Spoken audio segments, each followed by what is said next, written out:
इस designer showroom में शादी ब्याह और ईद और दीगर त्योहारों के लिए नत नए डिजाइन के कराची सूट, पॉपलॉन, ब्राइडल सूट, लांचा, फ्रॉक, गाउन, गरारा सूट्स, शर्ट शलवार, दुल्हन के सूट के अलावा दीगर फंक्शन के लिए बेहतरीन डिजाइन के सूट मुनासिब कीमतों में दस्तियाब है।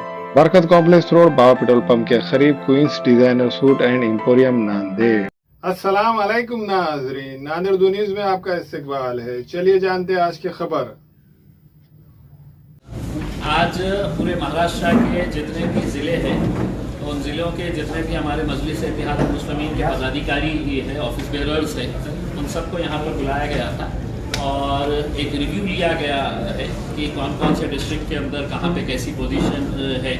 आने वाले विधानसभा इलेक्शन को देखते हुए कहाँ कहाँ पर मजलिस इलेक्शन लड़ सकती है, कौन कैंडिडेट हो सकते हैं, इन बातों के ऊपर चर्चा की गई है। बहुत पॉजिटिव रहा है और जो लोगों का एंथुजियाज़म, जो लोगों का जोश है वो यकीनन जोश बरकरार है। लोगों के अंदर इस बात को लेकर नाराज़गी है कि विधान परिषद के इलेक्शन के अंदर जिस तरीके से सो कॉल्ड सेक्युलर पार्टीज़ का जो रवैया रहा है विधान परिषद के अंदर भी और लोकसभा के इलेक्शन के अंदर भी हमने हमेशा से ये मांग की थी कि हमारा रिप्रेजेंटेशन होना चाहिए पार्लियामेंट के अंदर भी और असेंबली के अंदर भी। तो अगर आपको टिकट ही नहीं दिया जा रहा है तो आप सोचिएगा कि आपका इस्तेमाल सिर्फ है तो वोट बैंक के तहत किया जा रहा है, आप वोट देते रहो और वही चीज़ बाज़ाब्ता अच्छी तरह से जानते हुए कि लोकसभा के अंदर ये जो secular party, so called secular parties को जो वोट मिला है उसके अंदर मुसलमानों का, दलितों का कितना बड़ा कंट्रीब्यूशन रहा है। इसके बावजूद भी उनका एहसान चुकाने के लिए विधान परिषद के मौके के ऊपर एक भी कैंडिडेट खड़ा नहीं किया और आज तकरीबन 40 साल के बाद ऐसी सिचुएशन आ गई है कि मुस्लिम मुक्त विधान परिषद महाराष्ट्र की हो गई है। तो ऐसे हालात के अंदर मजलिस पूरे महाराष्ट्र का रिव्यू ली है। बैरिस्टर असदुद्दीन अवैसी साहब आए हैं, हमारे हैदराबाद के एमएलए बलाला साहब आए हैं और सभी डिस्ट्रिक्ट के जितने भी ऑफिस बेरर्स हैं उनके साथ चर्चा हुई है और बहुत जल्द इसके ताल्लुक से फैसले लिए जाएंगे।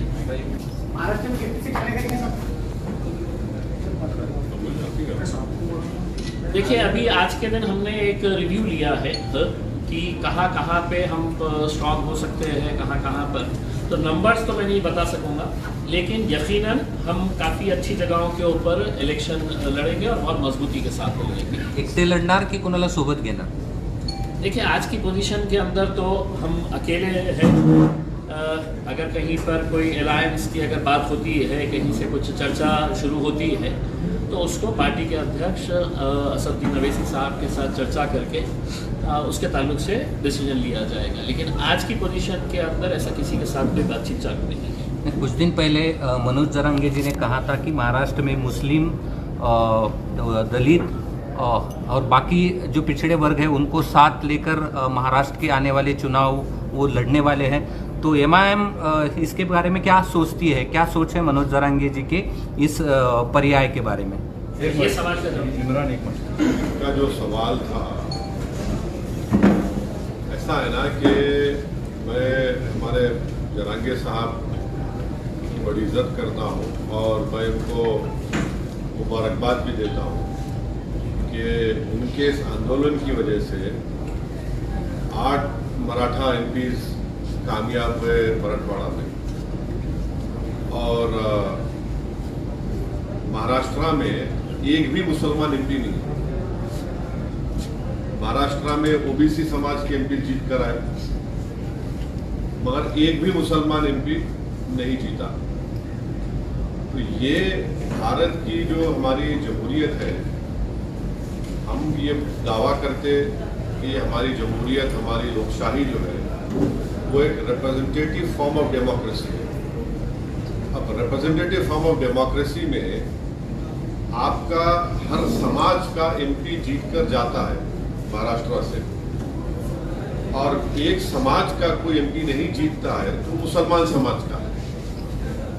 तो ये बात इन तमाम जिम्मेदारों को सोचने की ज़रूरत है और हमारी कोशिश यही है कि जो औरंगाबाद से इम्तियाज़ जलील साहब को कामयाबी नहीं मिली, इसका ना सिर्फ महाराष्ट्र के पूरे मुस्लिम समाज में एक गम है, गुस्सा है, और वो गम और गुस्सा ये कह रहा है कि भाई हर समाज का आदमी जीत रहा है।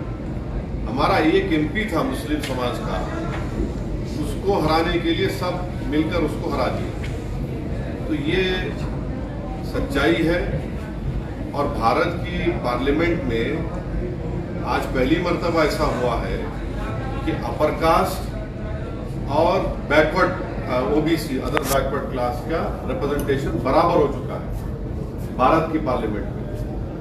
और किसी समाज का अगर पॉलिटिकल रिप्रेजेंटेशन सिर्फ 4% है, 14% आबादी भारत में मुसलमानों की है और सिर्फ 4% एमपी जीत कर आ रहे हैं। तो ये आखिर ये मुसलमानों से उनको वोट डालने के लिए क्यों पीछे हट रहे हैं?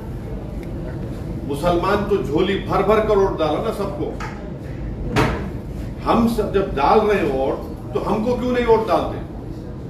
तो ये सवाल मेरा ये तमाम पॉलिटिकल पार्टी से, ये तमाम लीडर से, और ये सवाल मुसलमानों को भी सोचना है।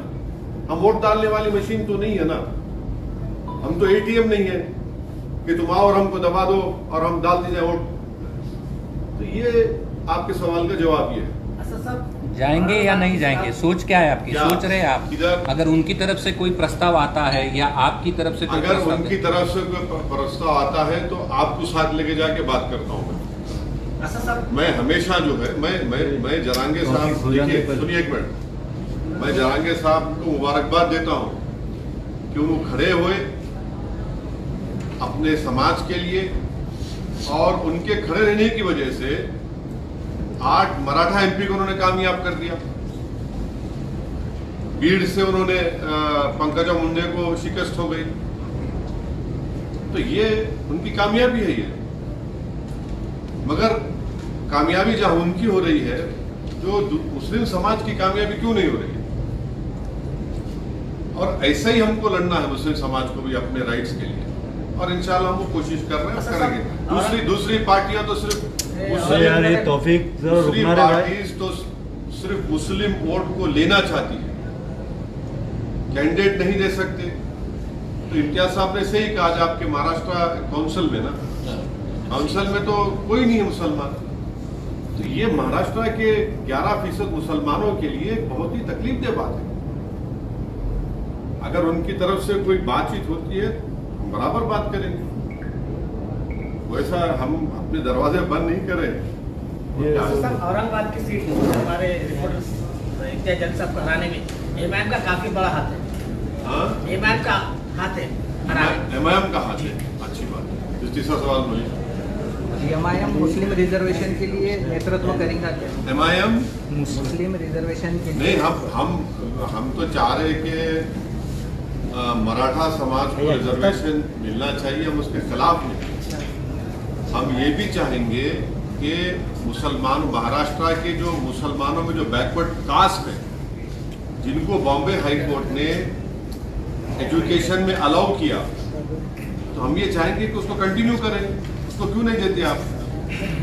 भाई एक मेरा सवाल मुझे जवाब मुकम्मल हो जाने दीजिए। और रिजर्वेशन का वो बॉम्बे हाई कोर्ट का जजमेंट है मुसलमानों के फेवर में। एम्प्लॉयमेंट में उन्होंने कहा कि 50% के ऊपर जा रहा है, इसलिए नहीं दे सकते। तो आज भी हम इस बात का डिमांड करते हैं कि नरेंद्र मोदी की गवर्नमेंट और मोदी अपने आप को पार्लियामेंट में खड़े होकर सीना पे हाथ मार के बोले बैकवर्ड क्लास का नेता मैं हूं, तो नरेंद्र मोदी अगर वाकई में बैकवर्ड क्लास से मोहब्बत करते हैं, जो इस देश की 50% ज्यादा आबादी है, तो पार्लियामेंट में बिल लेकर आओ। आप 50% की जो लिमिट को ब्रीच करो, पूरे पॉलिटिकल पार्टी सपोर्ट करेंगे उसको। लेकर आइए ना बिल आप, और यकीनन मिलना चाहिए। जहां पर आप हम मराठाओं को मिलना चाहिए, वहीं पर मुसलमानों को भी मिलना, मुसलमान के नहीं, मुसलमान जो बैकवर्ड कास्ट है उनको मिलना चाहिए। लेकिन 24-60 का अरसा गुजर चुका है। 1999 में हाईकोर्ट ने ऑर्डर दिया था, तो नहीं, हाईकोर्ट का ऑर्डर जो आप बोल रहे हैं 2014-15 का है। कांग्रेस गवर्नमेंट जो है जाते जाते उसको इशू कर दिए जीआर को, वो हाईकोर्ट में चैलेंज हुआ था। तो हाईकोर्ट का जजमेंट इतना वो चल रहा जरूर, मगर जो मराठा समाज आज खड़े होकर अपने हक के लिए लड़ रहा है, मैं उनको मुबारकबाद देता हूँ। और महाराष्ट्र के मुसलमानों को भी इनको देखना चाहिए और इनसे हमको सीखना चाहिए। लोकसभा चुनाव में बहुत सारे मतदार संघ में मुस्लिम फिर से एक बार कांग्रेस के सामने खड़ा होता है नजर आ रहा है। विधानसभा आप आपकी पार्टी, मैं वही तो आपको कह रहा हूँ कि हम वही तो कह रहा हूँ कि हम वोट डालने वाले बन गए, सिर्फ वोट लेने वाले नहीं बन रहे हम। और इसी वजह से पॉलिटिकल पार्टी जो है मुसलमान को ना टिकट देते। पूरे महाराष्ट्र में इंडिया अलायंस ने एक भी मुसलमान टिकट नहीं दिया। क्या नरेंद्र मोदी तो बोल दिए हमको हम घुसपैठी है, तो कहाँ घुसपैठी टिकट देंगे वो। तो हम तो सिर्फ वोट डालने वाले बन गए और एक कैंडिडेट था, पूरे मिलके उसको हराने पे बैठ गए। तो ये औरंगाबाद से जो वर्डिक्ट गया है, ये एमआईएम पार्टी नहीं जीती मत समझिए, बल्कि महाराष्ट्र का एक मुसलमान ये कह रहा है कि भाई तो हमारी आवाज थी इम्तियाज जलील। इम्तियाज जलील हमारी एक पॉलिटिकल एक शख्सियत थी जिसको सब ने मिलकर हराया। आज इलेक्शन तो हो गया, मगर सब जगह से तकलीफ यही थी कि भाई हमने आपको परभनी में वोट दिया, हमने आपको नांदेड़ में वोट दिया, हमने आपको धुलिया में वोट दिया, हमने आपको मुंबई में वोट दिया, थाने में दिया, आपको हर जगह दिया। मगर जब इम्तियाज जलील का नाम आ गया सबके सब सूद हो गए। तो ये मैसेज है। लेकिन पिछली बार तो वंचित की वजह से जीते थे ना। पिछली बार वंचित साथ में थे इसलिए जीते थे, इस बार अकेले हैं। नहीं, आपका ये सवाल है, ये आपका ये मानना नहीं। देखिए, अगर आप जर्नलिस्ट है तो अपने ऑब्जर्वेशन तो आप तक रखिए, आप सवाल करिए मेरे से। ये आपका ऑब्जर्वेशन हो सकता है, मैं डिसएग्री करता हूँ। ओवैसी साहब, नहीं, पूरे वंचित की वजह से जीते थे कि वंचित के साथ की वजह से? जितने आपने भाषण किए थे उतने हमने पूरे सुने हैं। इस लोकसभा चुनाव ने आपने कहा था कि जो भी गलतियां हुए हैं वो छोड़ दो और इकट्ठा आके इम्तियाज जलील को जिताओ। लेकिन इस बार ऐसा हुआ है कि जो मुस्लिम बहुल भाग है, जिसमें पूर्व मतदार संघ है और मध्य मतदार संघ है, वहां भी आपको लीड नहीं मिली जितनी पिछले साल थी, मतलब पिछले इलेक्शन में थी। वही मुस्लिम बहुल एरिया में क्यों ऐसा हो रहा है कि एक ही महाराष्ट्र में मुस्लिम उम्मीदवार है, फिर भी मुस्लिम उनके साथ क्यों नहीं रहे इस शहर के? ऐसा नहीं है, ऐसा नहीं है। मेजॉरिटी वोट मिला हमारा, मगर हर जगह पर आप देखेंगे कि गद्दार रहते हैं। मीर जाफर, मीर सादक तो हर जगह पर है। तो मीर जाफर, मीर सादक को तो लोग जान चुके हैं ना। ये मीर जाफर, मीर सादक तो हर जगह है। और मीर जाफर, मीर सादक को तकलीफ इस बात की रहती है कि भाई ये नहीं जीतना चाहिए। और ये मीर जाफर, मीर सादक जो है, ये हर पार्टी के जरखरीद गुलाम है जो अपना काम करते रहते हैं। ये लोग पार्टी में भी है आपके? ये लोग आपकी पार्टी में भी है? नहीं, और उनके ऊपर कुछ कार्रवाई होगी? देखिए, ये औरंगाबाद की जनता जानती है इन लोगों को, आप भी जानते हैं, दुनिया जानती है, और इंशाल्लाह इनको सबक मिलेगा। सर, आज मनोज जरांगे साहब औरंगाबाद में हैं और आप भी हैं, क्या आप उनकी मुलाकात के लिए जाने वाले हैं? अरे आप लोग मेरे को न्यूज बनाने के लिए मेरे को क्यों इस्तेमाल करते हैं यार? फिर भी आपका कुछ नहीं, ऐसा कोई है ही नहीं प्रोग्राम। हमारा यही प्रोग्राम है। अभी आप लोग जा रहे थे बोल के जल्दी हम प्रेस कॉन्फ्रेंस कर लिए आपकी सहूलत के लिए, ताकि हमारी न्यूज भी आ जाए। उनका बड़ा मालूम हुआ मेरे को सर, महाराष्ट्र में एक योजना है लाडली बहन, लेकिन लाडली बहन बोल के एक योजना महाराष्ट्र सरकार ने जारी की है। उसमें एक मनसे के नेता ने ऐसा कहा है कि इसका लाभ जो है तो मुस्लिम को ना दी जाए, क्योंकि उनको 2 बीवियां रहती है, उनको बच्चे ज्यादा रहते हैं। उनको 4 बीवियां। अच्छा, तो जिसकी मिस्ट्रेस है थी उसको भी मिलना नहीं मिलना, जिसके जो शादी नहीं करके लिव इन रिलेशनशिप करके बच्चे भी हो जाते हैं, उनको मिलना नहीं मिलना। हाँ, अब आप बोलेंगे नहीं, जो बाप शराब पीता उसकी बेटी को नहीं मिलना, तो पूरे के पूरे आउट हो जाएंगे। फिर तो तानिक पूरा पीते 6 बजे की। ये हर चीज मुसलमान को ला लेना कि बच्चे ज्यादा पैदा करते, क्या वही बोल रहा, बच्चे ज्यादा पैदा करते, वो पागल है बोलने वाला। उन्हें अगर पढ़ लिखता, थोड़ा नेशनल फैमिली हेल्थ सर्वे पढ़ लेता वो दीवाना, तो उसकी आंख खुल जाती कि TFR रेट गिरा है। तो जाहिल है उन्हें, उसको सिर्फ एक ही 1 पॉइंट एजेंडा है, नफरत करो मुसलमानों से। जैसा नरेंद्र मोदी अपना भाषण बोले थे पार्लियामेंट में कि घुसपैठी है, बच्चे ज्यादा पैदा कर दे और मंगलसूत्र छीन के ले जाएंगे, भैंस खींच कर लेके जाएंगे, तो उन्होंने बोले ज्यादा बच्चे पैदा कर दे।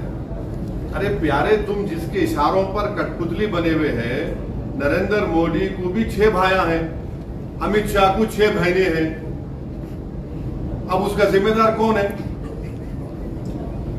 अब कौन जिम्मेदार है उसका, बोलो ना। तो ये इनका नफरत है। अगर वो एम्पिरिकल एविडेंस पढ़ते तो खैर आपके जरिए से उनको ज्ञान मिल गया आज।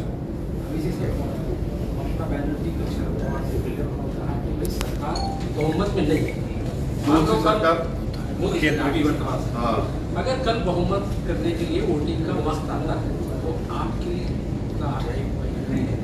कुछ क्या स्थिति है, मतलब आप किसके फेवर में हैं? हम ही तो लड़ रहे मोदी से। घुसपैठी हमारे को बोल दिए, ममता बनर्जी घुसपैठी बोले, मंगलसूत्र छीन के चोरी का हमको देने का किसका बोले, हमको बोले, मुस्लिम कम्युनिटी को बोले। किसकी भैंस चोरी करके दी जाएंगी, चोरी का हमको बोले। अरे पूरा मुस्लिम कम्युनिटी को टारगेट करके बीजेपी ने जीता ना, जितने सीट जीते। सुनिए बुलडोजर चल रहा है किसके घर पे? मुसलमानों घर पे। 8 मुसलमानों का मॉब लिंचिंग हो गया 4 जून के बाद मुसलमानों से। अरे भाई, निशाना तो हम बन रहे हैं ना, तो हम ही तो मुखालिफत कर रहे बीजेपी की, इलेक्शन में भी कर रहे, जान भी हमारी जा रही, घर भी हमारा टूट रहा, बच्चे ही हमारे जेल को जा रहे, तो हम ही तो मुखालिफत कर रहे बीजेपी की।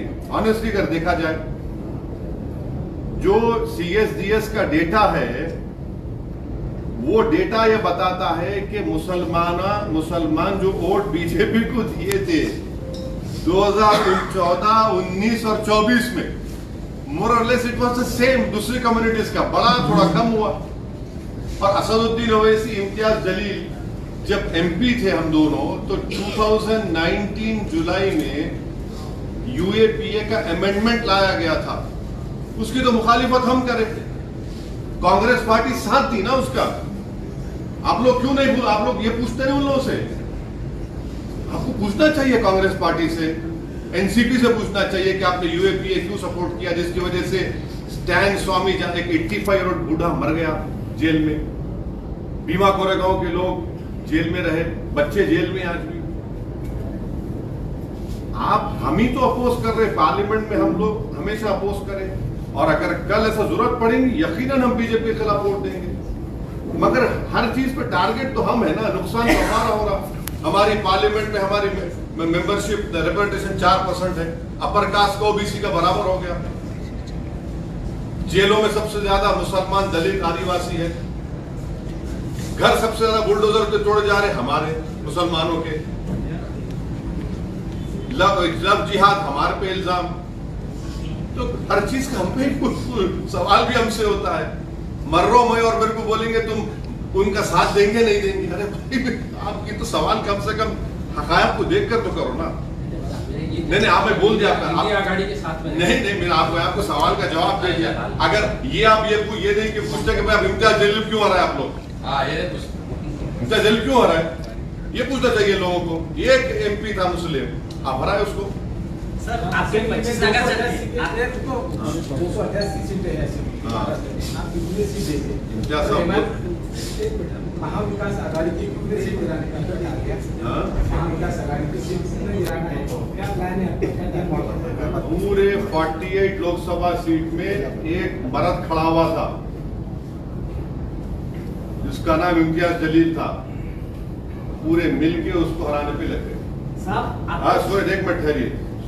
आप गिराने की बात कर रहे हैं, इम्तियाज जलील गिराने में सबका हाथ है। कोई सामने से हमला करा, कोई पीछे से करा, कोई साइड से करा, वो सब महाराष्ट्र की जनता देख चुकी है। सुनिए सुनिए सुनिए सुनिए, आपका सवाल हो गया था, जवाब सुनो। बात, हम एक पॉलिटिकल पार्टी है, हम लड़ते हैं, हम जीतने के लिए लड़ते हैं, किसी को हराने के लिए, गिराने के लिए नहीं। ये कोई कुश्ती का दंगल नहीं है कि जीत करके गिरा देना, कि बॉक्सिंग मैच नहीं है पंच मार के गिरा देना। एक जमहूरियत डेमोक्रेसी में एक डेमोक्रेटिक पॉलिटिकल फाइट होती है। प्रकाश अम्बेडकर को आपने 100 सीटें मांगी थी, तब आप साथ में थे। नहीं, आपको नहीं, आप झूठ बोल रहे हैं, आपको नहीं मालूम, झूठ बोल रहे हैं आपको झूठ बोल रहे हैं। आप देखिए आप सवाल करिए, अपना ऑब्जर्वेशन मत दीजिए। आपका ऑब्जर्वेशन है, बाहर लेके जाइए। एज अ जर्नलिस्ट आप सवाल करिए, मैं सुनने तैयार हूँ। मगर अलायंस क्यों टूटा, जब मैं किताब लिखूंगा बताऊंगा। हमारी वजह से नहीं टूटा। आने वाले वक्त में अभी जाएंगे क्या? प्रिकॉशन क्या लेंगे? आने वाले क्या, आने वाले वक्त में अलायंस की गुंजाइश है क्या? किससे? वंचित से। अब कौन अलायंस करना चाह रहा, हमसे कोई बात करेगा तो हम बात करेंगे। अभी तक तो कोई बात नहीं करे, कोई बात ही नहीं हुई अभी किसी से हमारी। सर जलील साहब, विधानसभा में मोदी हुकूमत इमरजेंसी हालत है, ऐसे संजय राउत ने कहा है। मोदी हुकूमत इमरजेंसी हालत में है, इस तरह का है। मोदी दौरे हुकूमत इमरजेंसी यकीनन इंदिरा गांधी ने नाफिज किया था। नरेंद्र मोदी सरकार में सबसे ज्यादा यूएपीए का इस्तेमाल मुसलमानों पर, दलितों पर, आदिवासियों पर हुआ। नरेंद्र मोदी जब प्राइम मिनिस्टर है 10 साल में सबसे ज्यादा घर तोड़े गए बुलडोजर से मुसलमानों के। मॉब लिंचिंग पहले भी होती थी, मगर 10 साल में सबसे ज्यादा मुसलमानों की हुई। जब से नरेंद्र मोदी प्राइम मिनिस्टर बने, मुसलमान एक पॉलिटिकल आउटकास्ट हो गया। अब तो सेकुलर पार्टीज भी सिर्फ बोलती वोट डाल देना, मगर कोई साथ ठहराने तैयार नहीं है। ये है रियलिटी भारत की पॉलिटिक्स। सर जलील साहब विधानसभा में जाएंगे या प्रेसिडेंट ही रहेंगे महाराष्ट्र? हाँ, जलील साहब इंशाअल्लाह ताला महाराष्ट्र की पॉलिटिक्स में बहुत बड़ा रोल प्ले करने वाले हैं फ्यूचर में। सर सब एक सवाल ये है कि ये फ्यूचर क्या प्लान है पार्टी का? अब ये बोल दिए ना पूरा पूरा बोल दिए। Sir Rahul Gandhi leader of opposition की हैसियत से अभी लोकसभा में बोल रहे हैं, सब लोग तारीफ कर रहे हैं, आप कैसा देखते हैं सर कि 10 साल के बाद में लीडर ऑफ अपोजिशन मिला है? तो उनके पास स्ट्रेंथ है, उन्होंने 10% उनके पास आ गए, वो एलओपी बन गए। कल विधानसभा की सीढ़ियों पे संजय राउत ने चंद्रकांत पाटिल को कहा है कि अपने को फिर से एक बार साथ आना चाहिए बीजेपी और शिवसेना। देखिए, मैं आपको जैसे बताया ना कि आने वाले कुछ दिनों के अंदर आपको बहुत सारे बदलाव नजर आएंगे उसके अंदर। कौन कब कहाँ किसके पास जाने वाला है, कौन किसके साथ अलायंस करने वाला है। अच्छा, आप लोगों को प्रोग्राम में जाने का भी है, याद रखिए।